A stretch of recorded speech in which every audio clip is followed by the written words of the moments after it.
en este municipio de Huixtla, que he visitado en muchas ocasiones, con sol y calor y también con lluvia, así como ahora nos mojamos en otras visitas, lo mismo, nos hemos mojado aquí en Huixtla. Y me da gusto participar en la inauguración de esta reconversión hospitalaria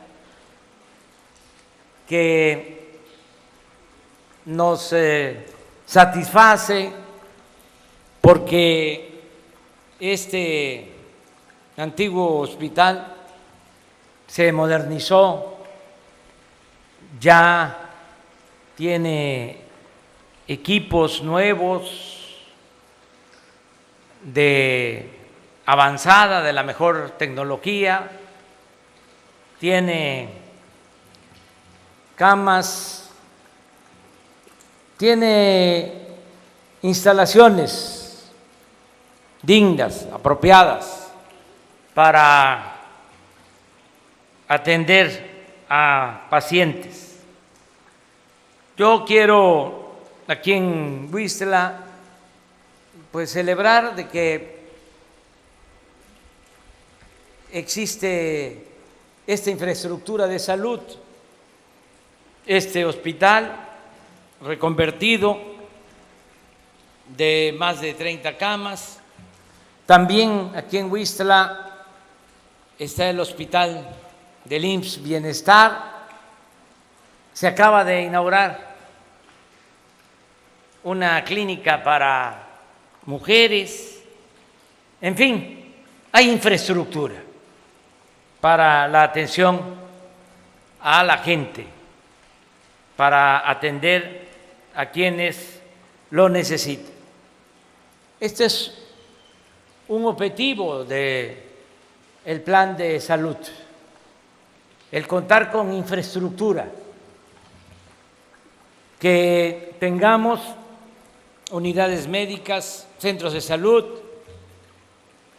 en buen estado para proporcionar atención de primer nivel en comunidades.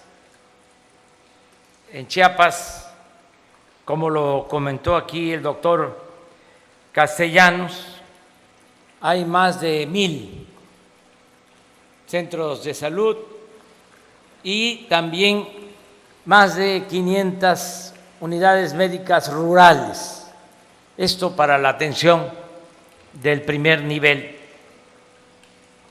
Y se tiene un segundo nivel con hospitales, como es este caso, tanto este hospital de salud como el hospital del IMSS Bienestar. Ese es un propósito, tener toda la infraestructura que se requiere. Lo segundo es que haya médicos, porque podemos tener la infraestructura moderna, aparatos como los que vimos, que son de tecnología muy avanzada, y si no tenemos los médicos generales o los especialistas, pues ahí van a estar las camas y los equipos. De modo que lo segundo en el plan de salud es que haya médicos suficientes y que haya especialistas. Esto no es un asunto fácil de resolver, porque durante todo el periodo neoliberal se abandonó la educación pública y la salud pública. Durante el periodo neoliberal no se abrieron escuelas de medicina y se limitó el cupo, la inscripción para alumnos mediante los llamados exámenes de admisión. Si presentaban exámenes de admisión 1,000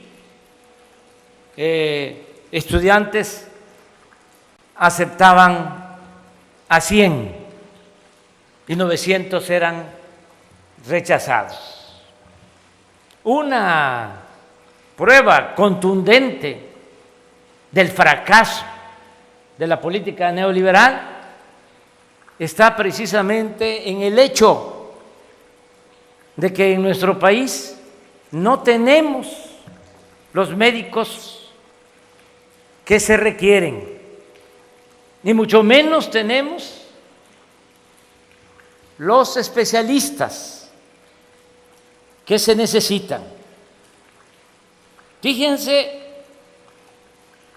a qué nos llevaron estos tecnócratas neoliberales corruptos, porque no les importó la educación, ni les importaba la salud. Ahora estamos creando escuelas de medicina en todo el país para que no sean rechazados los que quieren estudiar esta profesión tan humanista y necesaria. Y también estamos ampliando el número de ingresos para especialidades. El año pasado se permitieron alrededor de 9,000 ingresos para especialistas. Ya este año son 20,000 y vamos a seguir ampliando las oportunidades para las especializaciones, tanto en México como en el extranjero. Vamos a becar a médicos generales para que se vayan a especializar al extranjero, porque eso no es un gasto, es una inversión, algo muy justo y necesario. Lo tercero, pues es que no falten las medicinas, porque podemos tener el hospital, los médicos, pero si no hay medicamentos, ¿cómo se van a curar los enfermos? Estamos también en esto resolviendo un problema grave de desabasto de medicamentos, asociado, vinculado a la corrupción que imperaba. Se robaban hasta el dinero de los medicamentos. 10 empresas, ni siquiera farmacéuticas, sino 10 empresas distribuidoras vinculadas con políticos, eran los que acaparaban todas las ventas que se hacían al sector público.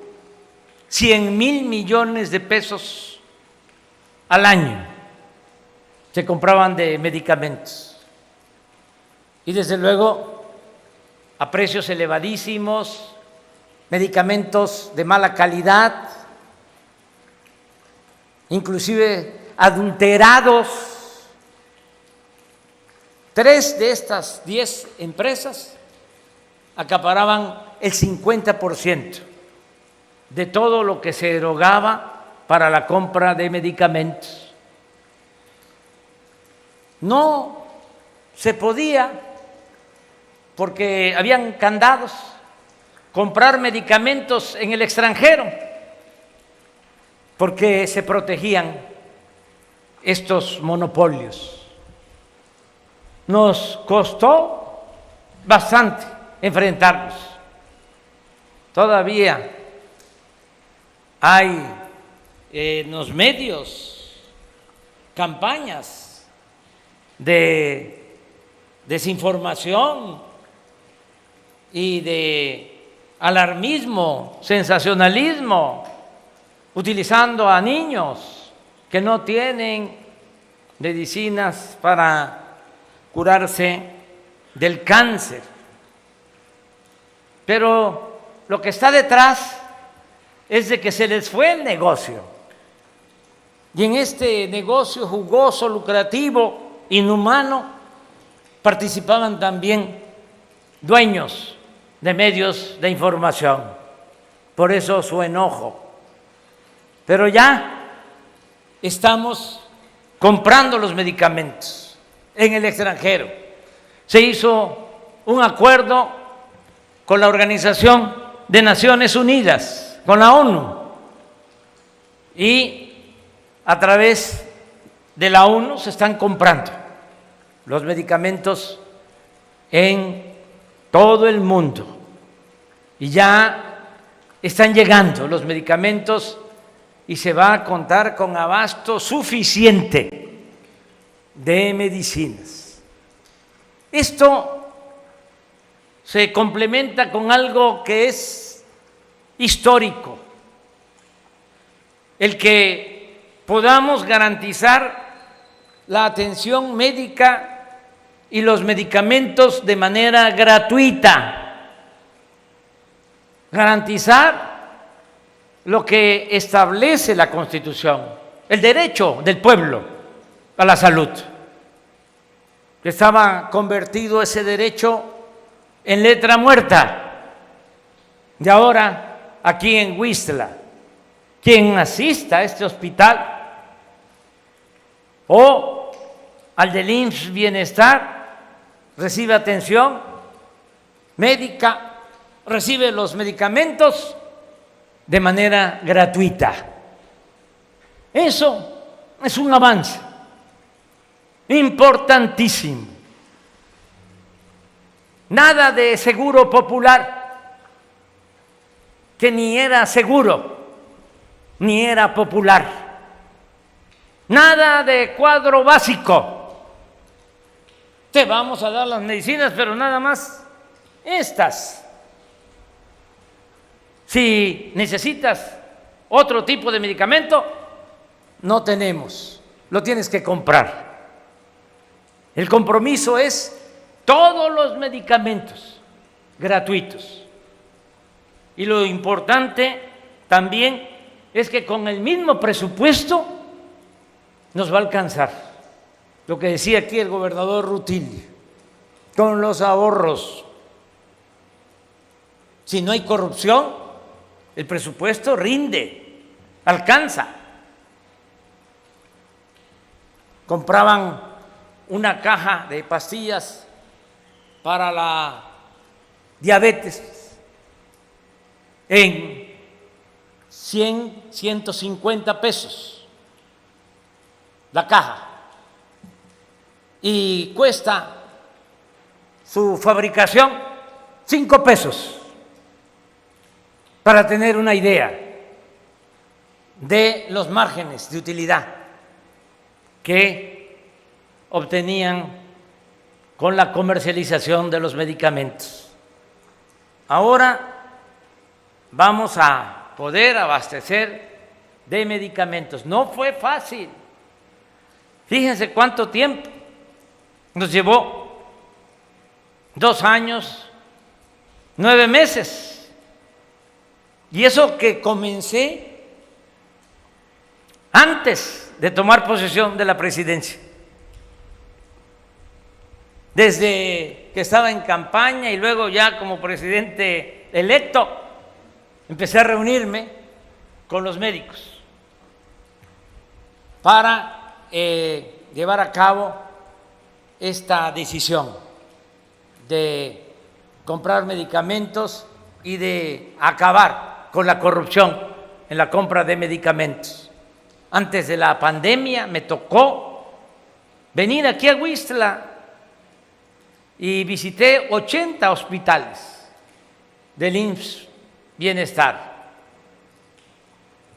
Luego vino la pandemia, tuvimos que levantar todo el sistema de salud que estaba en el suelo para que nadie se quedara sin una cama, sin un ventilador, sin un médico que lo atendiera.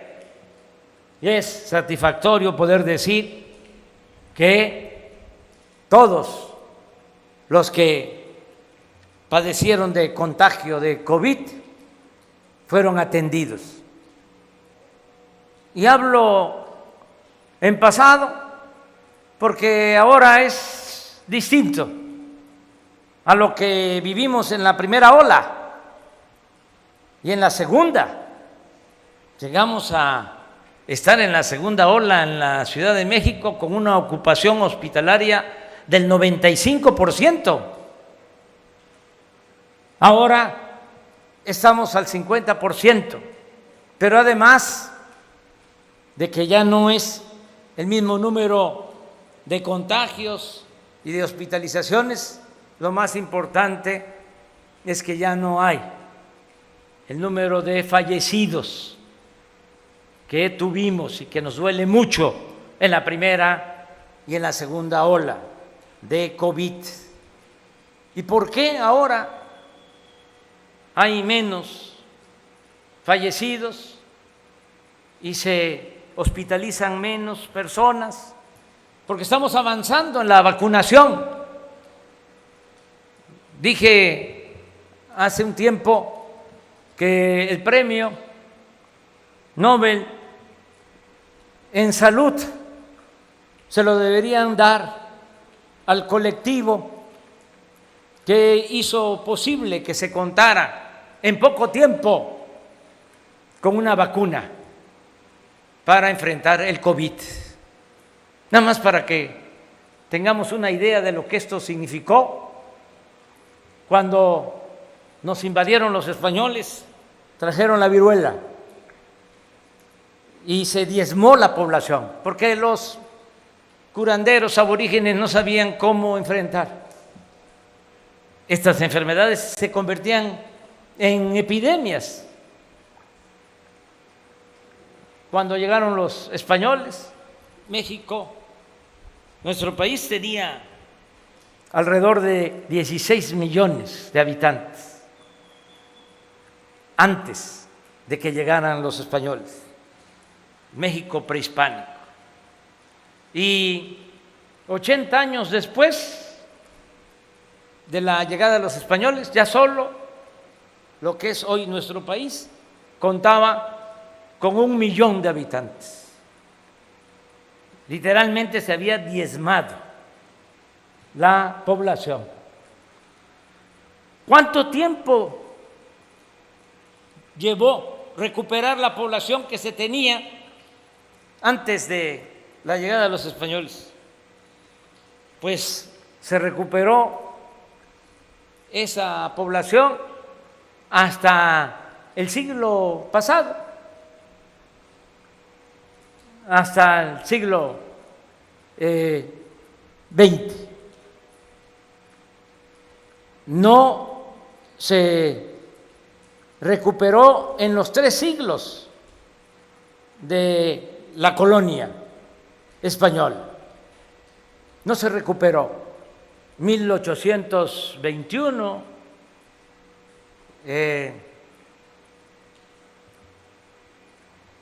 se tenía una población de 8 millones de habitantes. Y ya dije que cuando llegaron los españoles eran 16 millones.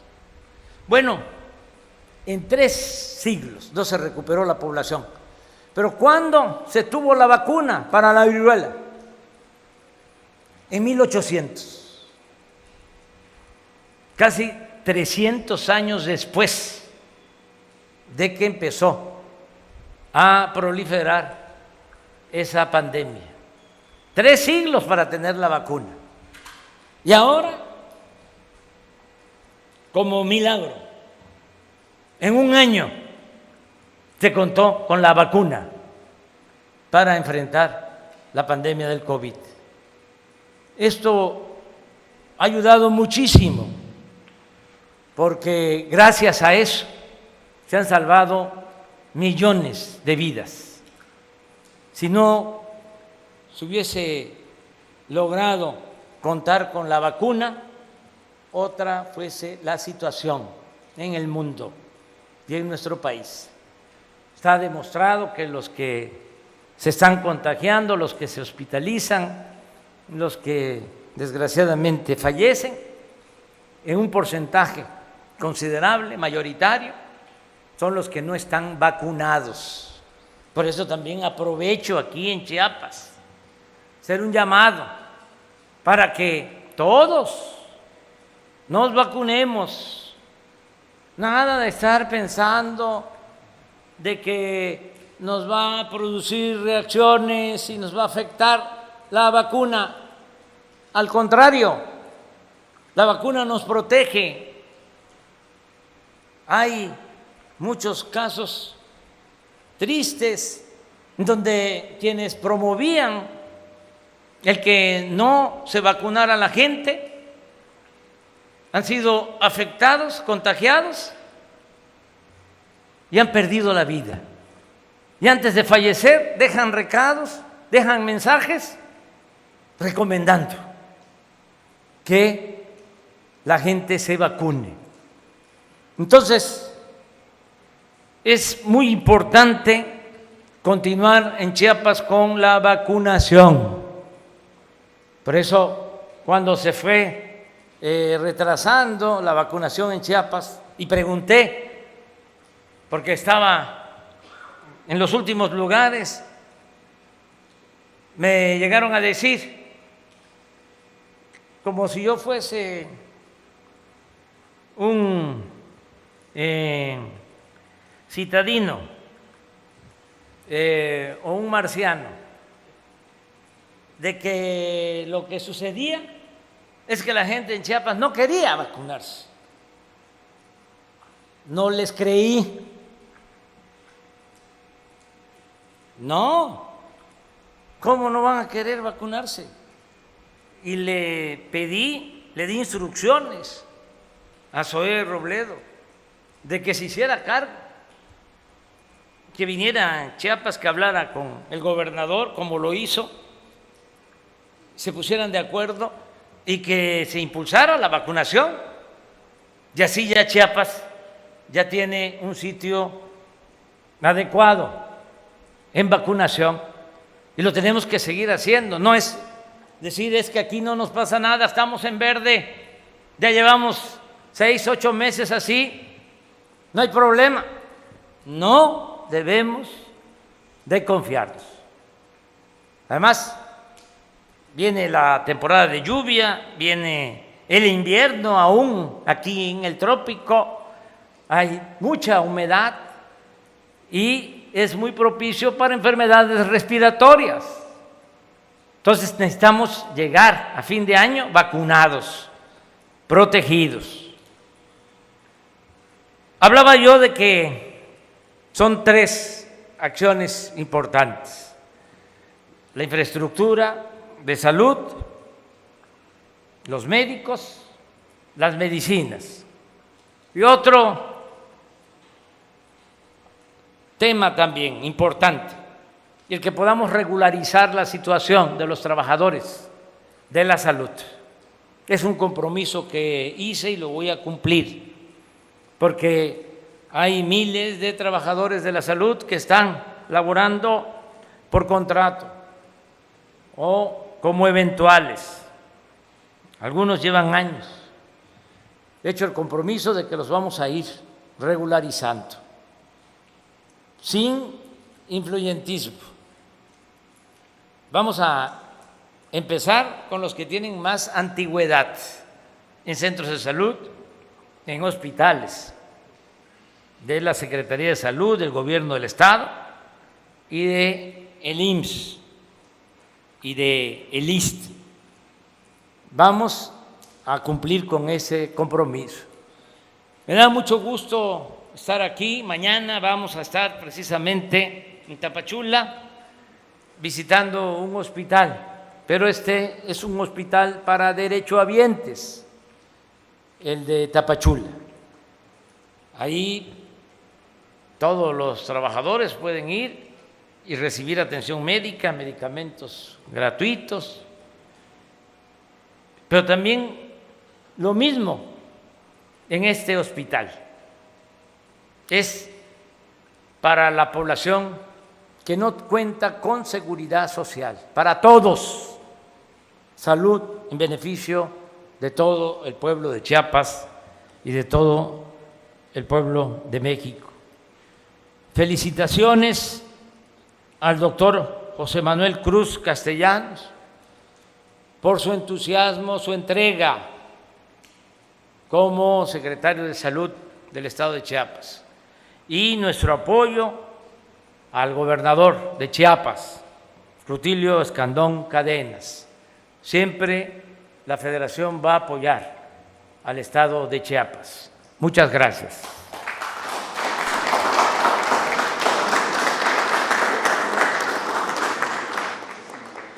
Les solicitamos guardar el debido respeto para entonar nuestro himno nacional mexicano.